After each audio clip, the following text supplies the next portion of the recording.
Kumtor kendine байланыштуу açılgan kılmış işinde hiç kандай siyasi hukukluk yok. Hiç kандай жердешчилик же болбосо ал жерде бирөөнү бирөө bir hukuktоо маселеси каралган эмес. Себеби дегенде биз кимдин ошол окуяга тиешеси болсо баарыны жазага тартууга, баарыны кыргыз элинин алдындагы өздөрүнүн кылган кылмышына жараша жазага тарттырууга биз милдеттүүбүз. Биз ошо милдетибизди аткарып атабыз. Ал жерде көптөгөн мурдагы премьер-министрлери бар, спикерлери бар, депутаттар бар, мамлекеттик чоң кызмат иштегендери бар. Керек болсо мүмкүн биз кээ бир президенттерди дагы жоопко тартабыз. Мурдагы иштеп кеткен президенттерди. Себеби дегенде алардын дагы ошол жерге түздөн түз тийиштиги бар.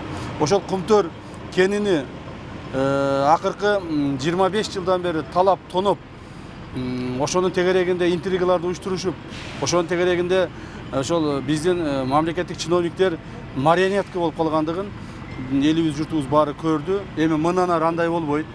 Бүгүнкү бийлик урматтуу президентибиз Садыр Нуркожоевич Жапаровду башында турган бийлик эч кандай Кумтөргө же болбосо мошенниктерге, коррупционерлерге марионетка болбойт. Жана биз алардын жазасын колуна беребиз. Кармалгандардын жакындары чыгып атпайбы митингге коргоп аларга? Эми кармалгандардын жакындары ар дайым эле чыгып келген. Мына мен кармалганда дагы, мен камалганда деле менин жакындарым чыккан. Бирок биз башка өңүттө кармалганбыз. Биз саясий өңүттө кармалганбыз. Ал эми азыркы кармалгандар булар коррупциялык өңүттө, мамлекеттин байлыгын талаптоодо кармалып отурушат. Ошондуктан мен ошол кармалгандардын жакындарына да кайрылып айтып кетер элем.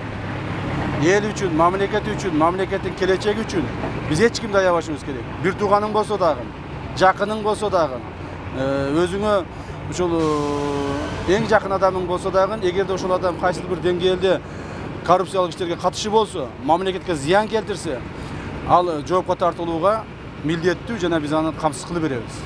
Кирматов боюнча айтып коесуз. Ким? Жалаап атат деп атат го, Кирматов боюнча.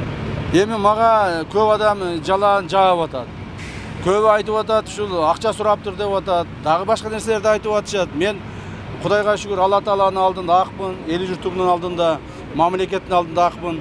Ар бир кылган ишим, ар бир күнүм мамлекет үчүн арналат.